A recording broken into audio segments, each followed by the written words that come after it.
ये कहानी controversial claim series के तहत है।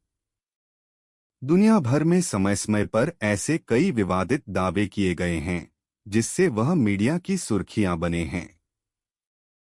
रोमानिया इतिहास में भी भूत प्रेतों से जुड़ी कुछ ऐसी घटनाएं हो चुकी हैं जो आज भी लोगों की रूह कंपा देती हैं। ऐसी ही कहानी है द नन की। माना जाता है कि हाल ही में बनी एक Hollywood horror film the nun भी इस सत्य घटना पर आधारित है। ये कहानी एक चर्च की भुतहा नन पर आधारित है। माना जाता है कि इस नन के अंदर वलाक नाम की एक बेहद शक्तिशाली और खतरनाक प्रेत आत्मा प्रवेश कर जाती है। ऐसे होता है ये सब। इस कहानी को लेकर भूत प्रेतों के विशेषज्ञों की अलग अलग राय है। विशेषज्ञों की एक थ्योरी कहती है कि सैकड़ों साल पहले कैसे एक बूढ़ा व्यक्ति अपनी अधूरी ख्वाहिश लेकर मरता है, जिसकी वजह से उसकी आत्मा एक चर्च की नन के अंदर घुस जाती है। ये बात रोमानिया की है। वहां के लोकल चर्च की एक नन को पहले उसके सपने दिखाई देते हैं, जिसके बाद हकीकत में वो उसे प्रताड़ित करने लगती है। अंत में नन आत्महत्या कर लेती है, लेकिन बूढ़े शख्स की आत्मा की वजह से उसका शरीर जिंदा रहता है।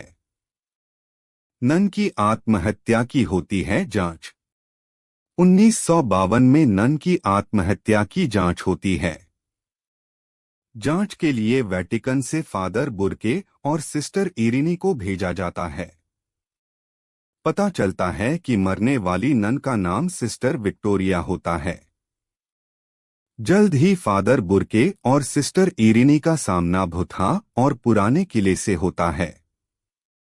जल्द ही वो समझ जाते हैं कि यहाँ किसी भयानक आत्मा का साया होता है, लेकिन वो आत्मा आत्महत्या करने वाली नन की तो बिल्कुल नहीं होती और ना ही किसी बूढ़े शख्स की। कहते हैं ईश्वर के बाद उसका घर है। इस कहानी को लेकर कई तरह के दावे किए जाते हैं। एक दूसरी थ्योरी कहती है कि रिसर्च करने वाले फादर इस बुरी आत्मा का पता लगा लेते हैं। इस आत्मा का नाम वलाक रहता है। वलाक के बारे में बताया गया है कि यह एक ऐसा दानव है जो अपने काले पंखों के साथ 2 सिर वाले ड्रैगन की पीठ पर सवारी करता है।